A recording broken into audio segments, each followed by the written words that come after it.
So my name is Bryan Thompson. I'm a part of an organization, a nonprofit located in Asheville, North Carolina called Youth Outright. And we do consent, sex education, and racial justice programming for queer youth in Western North Carolina. And I've been in that role for about 8 months now, started back in July of this year. And it's been really great to just work with kids around the intersectionalities of gender, sexuality, race, and how there is so much work to be done to really make it feel inclusive as possible. I also serve as one of the presidents at my college, which is Warren Wilson College, one of the presidents for the Black Student Union on campus. And through the Black Student Union, we facilitate spaces of celebration and healing for our Black community members. And that's not just students, but also Black faculty and staff. And this past June pushed out a document of demands to the institution around restructuring and implementing these 19 demands. I think people are going to be so upset if I can't remember the number of demands, but it's more than 10. And it was just like a call in to the institution that these things need to be implemented so that not just Black students on campus, but other non-Black students of color, as well as faculty and staff of color, feel seen and feel like they actually are a part of the community. So really working to cancel out disparities that make BIPOC folk on campus feel othered. Yeah, I feel like I'm missing. I recently, throughout the summer, got involved with Black AVL, which is a intergenerational collective of Black community members in Asheville. And we've just been working throughout the summer and still now, and we'll continue to do work around things such as like rent assistance for families and communities that have been impacted by COVID-19 and other forms of racial and social justice work.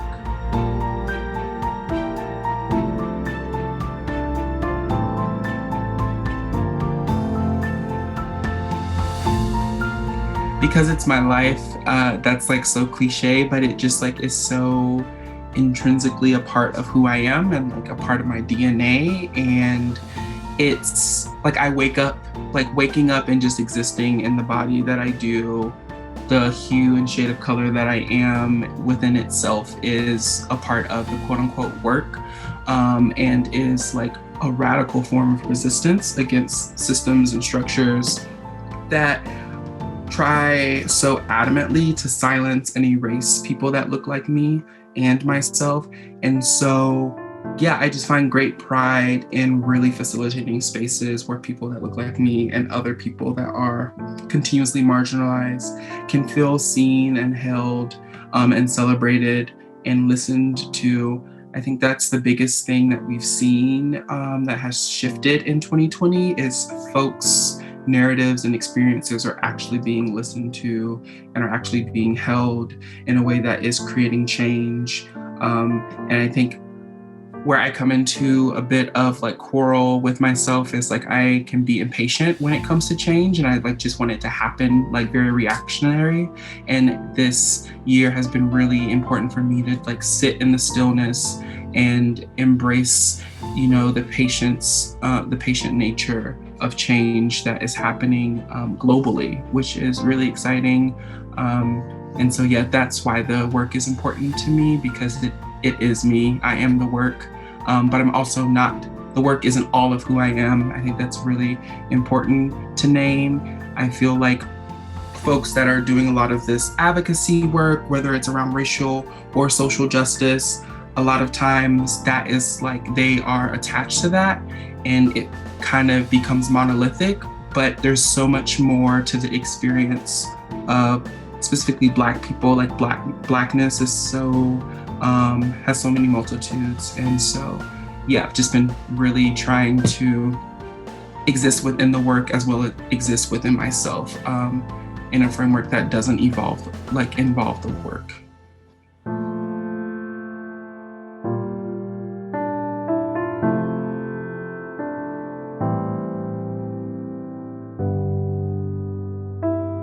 Yeah, so I have been living in Asheville for 4 years now almost. I came January 2017, and I feel like I still am very much a newbie, very new to the Asheville scene, specifically like Black communities and other POC communities until this summer where I, really got involved in doing the work. And so I've been learning throughout these last 7 to 8 months that there are stories and there are experiences that deserve to be exhumed and deserve to be celebrated and centered and amplified, and just learning a lot about the inequities of circling back to rent assistance and like the disenfranchisement of Black people that we historically see and know of, but like knowing about it and learning about it where you are stationed in your life is really important. And Asheville is one of the most gentrified places in the country, and so that within itself adds to the nuance of the inequities that are happening throughout Asheville.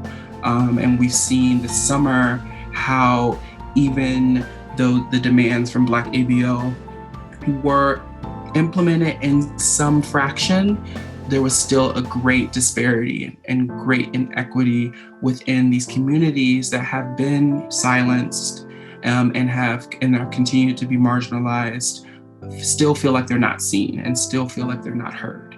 And so I think the impact hasn't been as great as it should have been, because within the impact, the intent feels like it's still centering and celebrating white supremacy in all that it is, which within white supremacy is to silence and hopefully erase these communities. And so, yeah, that's what I've been seeing around the impact these last 7 to 8 months in Asheville.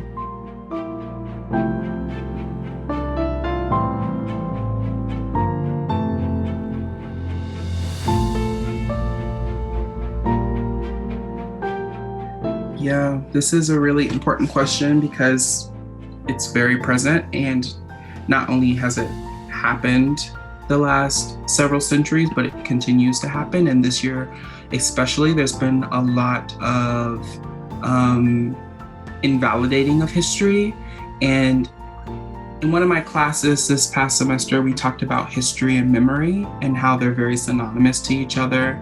And I feel like where the denial of history comes into play is folks' memory and how they want to misconstrue memory, and how there's a lot of power and a lot of agency and autonomy within one's memory.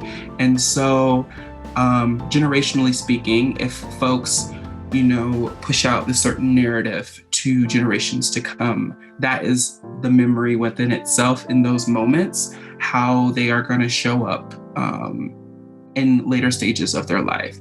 And so throughout the history of these generations, speaking more so from a like familial sense, memory is really important, and I feel like oftentimes more than not used as a divisive tool, and really configures history in a way that feels like we're constantly trying to fight for people just to believe in the facts, believe in the evidence, when that in itself feels really, really weird to do when it's right there. And so, yeah, I feel like people have to start reclaiming all the messiness that history is, because history is very inherently messy, and really have to go back and do, that work within their lineage,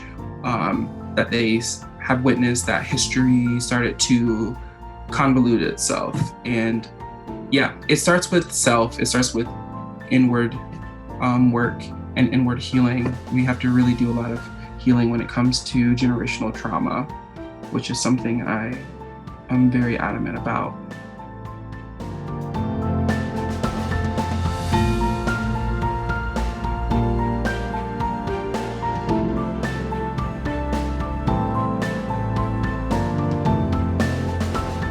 Listen is one of the steps and strategies that I try to implement and facilitate in spaces. We have to listen, um, and listening is hard. Active listening is hard, especially when you feel like you are in a position where no one is listening to you. So, like, how do we invite ourselves, those that feel like we are the unheard, into these spaces to not only trust that the folks in those spaces with us will listen, but also trust in ourselves that we will go in with a mindset of listening, even if there are narratives and experiences that combat who we are and what we believe in. How if we're like really trying to strive towards liberation for all peoples, for me that looks like listening and coming to some equilibrium within the framework that is very unstable and continues to crumble. This past year, there's been a lot of talk around like, the word is leaving my mind, but abolition. And for me, abolition is transformation and like the possibility of what is to come. And so I think of liberation, I think of, the possibility of what is to come with liberation and what is to come to get to liberation. And so listening and education is so important. Like there's so many resources and so many tools and so many folks that are educators that are doing this work day in and day out, who deserve to be compensated way more than they're being compensated for. But yeah, listening and education are two that are coming to mind. And love is so important. I feel like at the root of anything is love. At the root of any individual is love. It's been really hard for me to like come to terms with that when I think of folks that spew out hateful rhetoric. And I know deep down there is some capacity of love inside of them that has been misconstrued, as I spoke on earlier, and has been influenced by narratives and experiences that influence them, as well as like their upbringing. Like childhood is really important, and that's like an area where people also need to go back and do a lot of work around. So yeah, learning, education, listening, space holding are strategies and action steps that we need to take.